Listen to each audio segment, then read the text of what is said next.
What's going on, everyone? Jeremy here from The Quartering, and there are a few things these days that aren't completely ruined, overtaken by, or, well, I guess spiced up by the ongoing culture battle out there, meaning, everything from our favorite hobbies, Magic the Gathering, or chess, or knitting, all these things have their own versions, their own little, mini culture battles.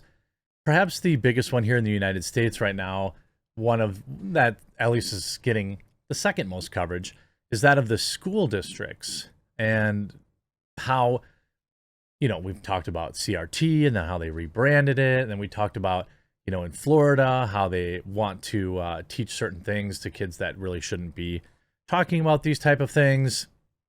Well, we saw a big backlash to that in Loudoun County. And now we've seen an even bigger backlash to one of the wokest school boards that essentially compiled a dossier containing all sorts of information on parents who complained about woke ideology being forced on their kids. This, I hope, is just one of the many positive backfires we have and a long string of them in 2022. And before we get into that, huge shout out to this video's sponsor, Established Titles. Huge shout out to this video's sponsor, Established Titles. Established Titles is a project based on a historic Scottish custom where landowners are referred to as lairds or lords and ladies in English. They allow people to buy as little as 1 square foot of dedicated land so they can call themselves a lord or a lady officially.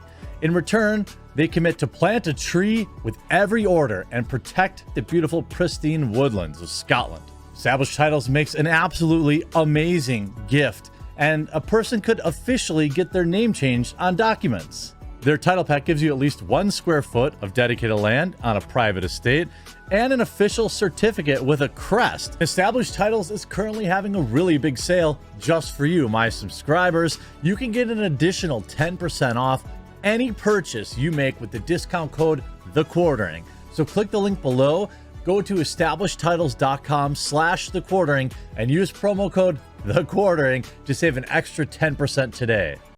Arizona parents sue woke school board, which compiled a dossier containing their social security numbers, mortgage records, and Facebook posts after they complained about critical race theory being taught in classrooms. This is insanity. This isn't even the first time. If we go back to, Biden's new disinformation czar says fears about CRT in Loudoun County schools are, quote, disinformation for profit, despite entire school board now facing being voted out over woke equity seminars for teachers. This is what winning looks like, pushing back, continuing to push back against these people that think that they're parents, that they have some sort of right over kids. A group of Arizona parents are suing woke school boards, claiming that the teachers built a dossier about them after they complained about CRT being taught in classrooms. 3 parents say Scottsdale Unified School District and its old president, Jan Michael Greenberg, and the school board targeted them in 2020. Amanda Ray, Kimberly Safford, and Edmund Richard, along with other parents from the school, have complained about CRT and increasingly liberal agendas being pushed on their kids. I just feel like, can we get back to reading, writing, arithmetic? Is that hard? I mean, like, how far do American students have to sink in the world rankings before teachers start worrying about, teaching again? Not everybody can grow up to be, not every job. There's going to come a point where people have to actually do jobs in this country. Not everyone can work in the service industry. Not everyone can do Twitch or whatever. People have to have hard skills. And I just don't, not everyone can be an activist, even though that pays pretty well, apparently. They staged protests outside the school and discussed their grievances on Facebook. They claim that the school board then, in retaliation, started building a dossier about them, about all the parents who complained. They say they gathered their social security numbers, addresses, mortgage records, medical records, and Facebook posts. It's unclear why or what they intended to do with it. I think we all know. The parents first made this claim and the school board had a dossier on them back in November 2021. At the time, the school board and Greenberg denied having anything to do with the dossier. So it exists? Is that what I'm supposed to take from this? It was made public when a Google Drive link was shared among parents in the community. Also included was video footage of members of the anti-CRT group being filmed. During the clip, a voice can be heard to say they were a private investigator who'd been hired to gather information on the group. The dossier contained information about 47 parents, but only 3 are plaintiffs in the lawsuit filed this week. Oh, I'm sure that number is going to get bigger. It's unclear how the Social Security numbers or medical records were obtained. One of the parents in the high school record said the record was dug up by the board. They are seeking unspecified damages. I mean, this is for intimidation. I mean, what other purpose would this possibly serve?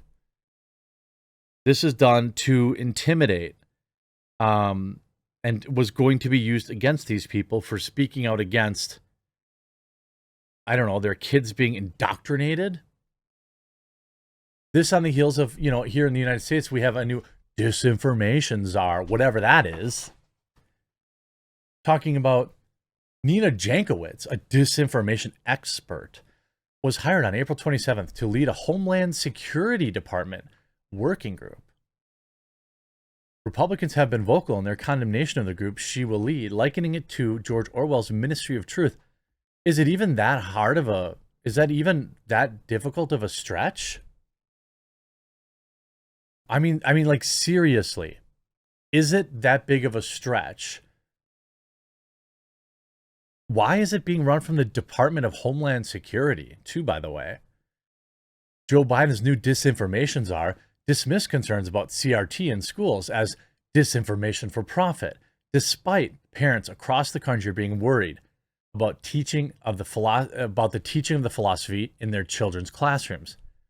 Nina Jankowicz, a disinformation expert who has worked throughout Eastern Europe, was hired on April 27th to lead Homeland Security Department working group designed to help its different agencies in dealing with disinformation on topics ranging from migration plots from Russia and Iran. But her appointment has angered Republicans. Her appointment is not to work on that. It's to, in my opinion, it's to look at what the American people are doing, right? To provide advice about dealing with Americans who are spreading information that may not be on the approval list. Now, I'm not here to deny that misinformation exists. Of course it exists. And it can be very harmful. The problem is you take this fringe case of, like, even like you could look at like these TikTok trends where people are sticking forks in outlets or whatever, right? Hurting themselves, Tide Pods, this kind of stuff. That's the type of stuff that can get people hurt. But the problem is they apply that so liberally to just information they don't like. We see it here on YouTube. We see it on Twitter. We see it on Facebook. Essentially everywhere. This label is applied to things that, quite frankly, is pretty clear that just people don't agree with.